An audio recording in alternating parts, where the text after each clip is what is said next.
F1 TV, deuxième partie, post-Silverstone, pré-Budapest, puisqu'on est dans cette période un peu de trêve estivale.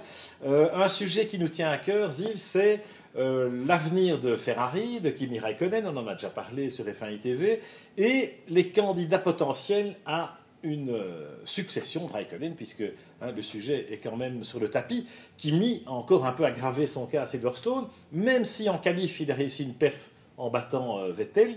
Est-ce que c'est pas plutôt Vettel qui s'est loupé? Ça, c'est une autre question. En course, malheureusement, Kimi a de nouveau aggravé son cas. Il a aggravé son cas et il a eu l'élégance d'avouer que c'était son erreur de jugement. Mais bon, on peut la lui pardonner parce que c'est quand même toujours une loterie dans ces conditions. Rentrer un tour ou deux tours plus tôt, on ne sait jamais, on le sait toujours après. C'était pas 2 tours plus tôt. Il est rentré 4 tours trop tôt. Et pourquoi il est rentré? Il est rentré parce que Vettel grossissait dans ses rétroviseurs. Et on n'a pas vu à la télé, mais il y a un spectateur qui l'a filmé.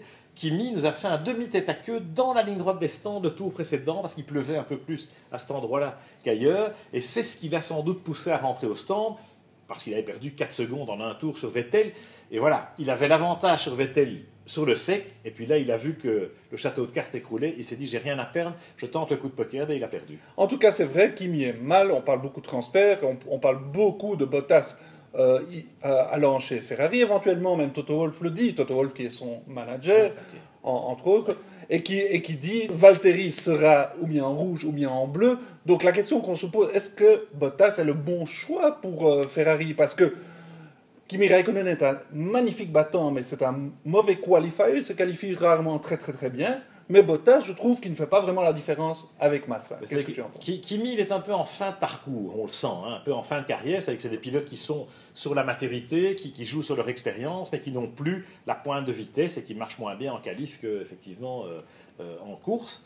Est-ce que Ferrari peut conserver Kimi un an de plus? On sait qu'ils ont une option dessus, mais ils ont fait une offre, on en a parlé la dernière fois, qui était un peu inacceptable pour lui. Inacceptable pour lui, ok, mais cela dit, dans le chef de Ferrari, on comprend qu'il tente le coup.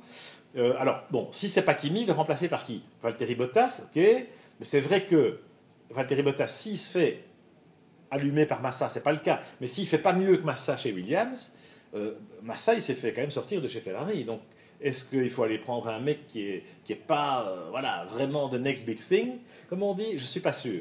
Mais qui d'autre? Alors, il y a Nico Hülkenberg, il y a quand même déjà eu un pré-contrat chez Ferrari il y a 2 ans, à la place de Kimi. On aurait pu réécrire l'histoire. Et si Hülkenberg avait été chez Ferrari à la place de Kimi il y a 2 ans, peut-être qu'on aurait un autre scénario aujourd'hui.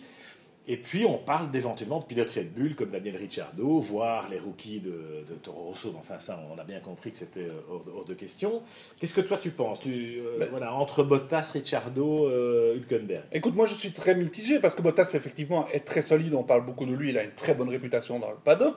Seulement, il devrait dominer beaucoup plus Massa comme tu l'as dit, parce que Massa, c'est vrai, c'est un excellent pilote, mais ce n'est pas un Alonso. Avec des hauts et des bas. Voilà, avec des hauts et des bas. Donc, moi, j'aimerais bien que Kimi soit remplacé par un coming man. Et donc, effectivement, Hülkenberg est celui à qui on pense parce qu'il est solide et parce qu'il domine son sujet et que dès qu'il a l'occasion d'amener un résultat, il l'amène.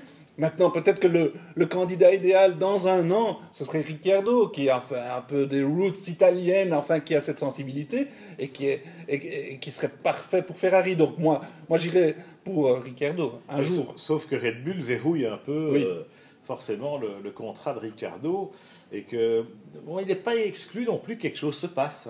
On ne sait jamais. Et si Rosberg était lassé de se faire battre par Hamilton chez Mercedes, et si il y avait quelque chose qui changeait, McLaren Honda, ou rien ne va plus. Enfin bon, on peut évidemment réécrire l'histoire avec des si. Disons quand même que l'avenir de la deuxième Ferrari reste ouvert et on le suivra. On suivra notamment les performances de Bottas pendant l'été, parce qu'on sait que d'ici le mois de septembre, et Monza en principe, on devrait être fixé sur l'avenir de Kimi Räikkönen d'une part et du second baquet Ferrari de l'autre.